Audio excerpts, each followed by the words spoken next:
Have you ever stepped on the scale as a trim healthy mama and seen that it is going in the wrong direction? I've seen that before. Everyone I've worked with, hundreds and hundreds, thousands actually of trim healthy mamas, have seen that before. It just happens. So what do you do when you've been on plan and you step on the scale and the weight is going up? There are a couple of reasons that happens, and in my opinion, none of them are anything to panic about. So of course, you need to check with your doctor if you are concerned about anything at all, or if you see something dramatic. But personally, I have seen as much as a 6 pound difference in one day. That means I weighed myself in the morning and was 6 pounds heavier than I was the day before. In my case, it was water weight. And that is something that I see all the time. I have people contact me and say, "Hey, Jen, I'm fully on plan. My weight was zero point 0.2 up this morning from last week. My weight was zero point 0.8 up this morning. What does that mean? I've gained half a pound. I've gained 2 pounds. I've gained 5 pounds seemingly overnight."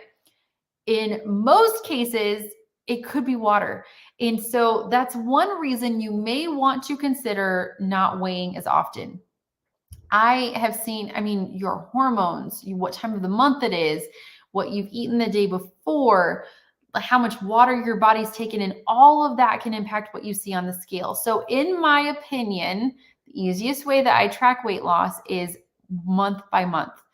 If I weigh on January 1st and I weigh again on February 1st and I see that the scale has gone down, if I'm using that to track my weight loss, then I can know that I'm on the right trajectory.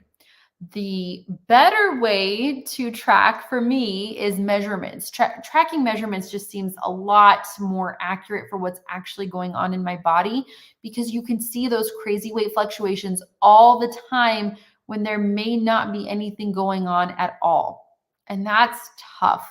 Sometimes we step on the scale and we expect to always see it be going down if we've been eating really well. And that's just not the case. Weight loss is not linear. It's not like it doesn't always just go straight down or even diagonally down or down in any fashion. Most of the time when we're losing weight, some weeks we're up, some weeks we're down, some weeks we stay the same. I see that all the time. And I am working with, you know, a bunch of clients at a time every single week. And I have been for almost 6 years.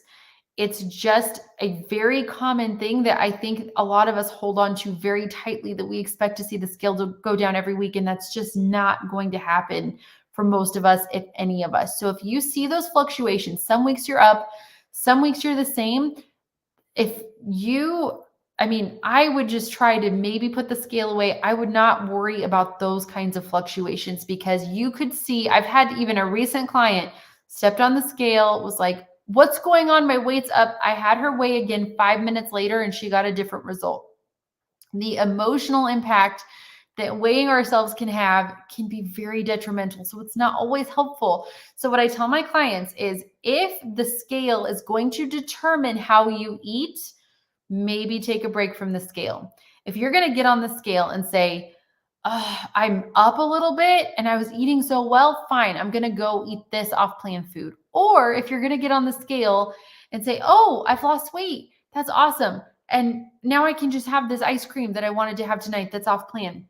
Maybe the scale should not be determining how you eat and whether or not you reach your goals, because letting the scale decide that doesn't seem to be healthy for anybody. So instead, I would weigh and check my results month over month instead of week over week, because you can get a clearer picture of what's going on in your body. Then you can see, okay, I'm not trending downward. I need to make some changes.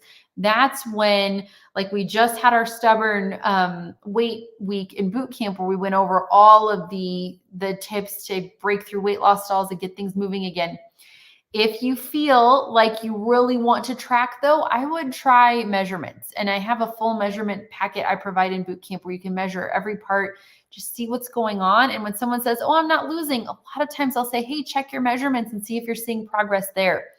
But if you're getting on the scale and you're seeing that it's up, sometimes down, sometimes, that can be totally normal. It can be absolutely nothing. And a lot of times it seems to be water. And like I said, that one day that I had the 6 pound gain, I was like, what is going on? But it was gone the next day. And I really wish I had not internalized it and stressed about it and been like, oh no, I've gained 6 pounds overnight, because it wasn't real weight gain. It didn't stick around. It was gone the next day, but my hormones were crazy. It was a certain time of the month. Also, your bathroom habits can play a part in what the scale says. So really, the best way to not stress is maybe not to do it, or just compare month over month, or check your measurements. You could be trending downward the way you want to, instead of dealing with actual weight gain. Now, if your weight is up and you're consistently seeing that it's going up and you're not trending downward at all, that's where you might need some of Trim Healthy Mama's stubborn weight techniques. That's where you might need to work with a coach. That's where you might need to consider some foods that might work for others that aren't necessarily working for you. You might need to check the number of E's you're having in a week, make sure you're getting enough. You might need to look at your dairy consumption. There's a lot of things that I do with my clients to break through stubborn weight loss stalls, but you may not need to do those if it's just that you're weighing too often and you're seeing those normal weight fluctuations. You may be doing better than you think. I hope that makes sense, and I hope that helps a little bit for those who are like me and have a desire to stress over the scale. If you need more help or information, you can head to thewellplannedkitchen.com. I post free Trim Healthy Mama content all the time, and we're about to embark on a 7-day FP challenge. If you are not getting fuel pulls in, you are missing out, and I'm going to show you how to work them in and how to enjoy them, how to make sure you're getting enough, how to make sure you're getting a good spread of different kinds throughout the day. Throughout 7 days, we're just having one FP every day to get used to our FP meals. So I would love for you to join. You can head to thewellplannedkitchen.com to sign up, and I will see you soon. Bye.